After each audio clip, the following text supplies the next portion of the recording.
Maverick's life had been dictated by the dirt he was born on.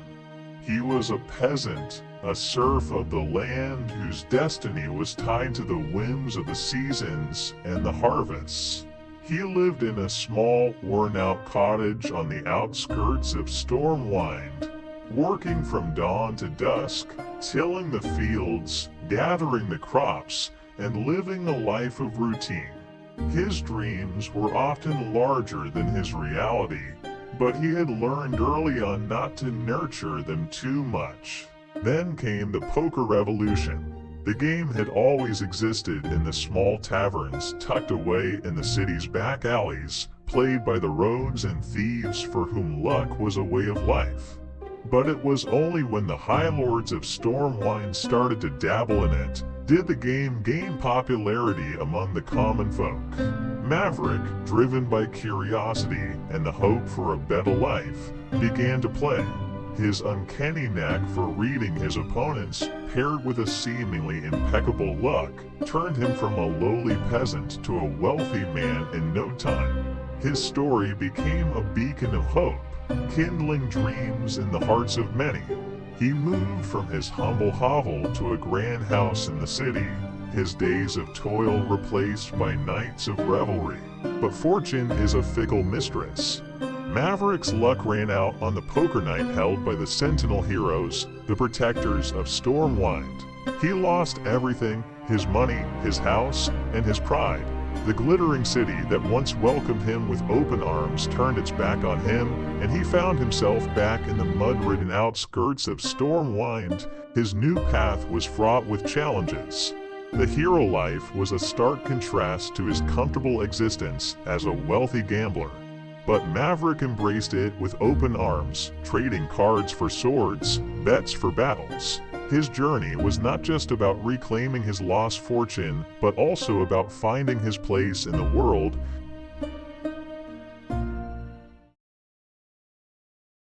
Gambler was introduced in the 6.00 patch, an update that brought a wave of changes and additions to Dota. However, he had a relatively short-lived stint in the game, as he was removed in the 6.06 patch. His removal was due to a combination of factors, including balancing issues, his abilities' reliance on gold, and the unpredictable nature of his skills, which made him difficult to play effectively but potentially overpowered in the right hands. Now let's talk about his abilities. Gambler was an intelligence hero with 4 unique skills. Ante-up, Gambler throws a stack of chips at an enemy unit, dealing damage relative to the amount of gold Gambler spent to cast the spell. Lucky Stars, Gambler casts a buff on an ally or debuff on an enemy. The effect would either increase or decrease the target's luck, affecting things like critical hits and evasion. Roulette Maverick prepares a powerful attack, then spins the wheel to see which nearby enemy hero it hits. Deals 20 by 25/30 by 35 times the hero's level plus 4. All in Ultimate, Gambler would bet his current gold against an enemy's life. If the enemy died within a certain time frame, he would earn double the gold he bet. If the enemy survived, he would lose the gold. As you can see, Gambler was a high-risk, high-reward character with a unique gameplay mechanic revolving around gold.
Thank you so much for watching. If you enjoyed this video, be sure to give it a thumbs up and subscribe to our channel for more exciting content.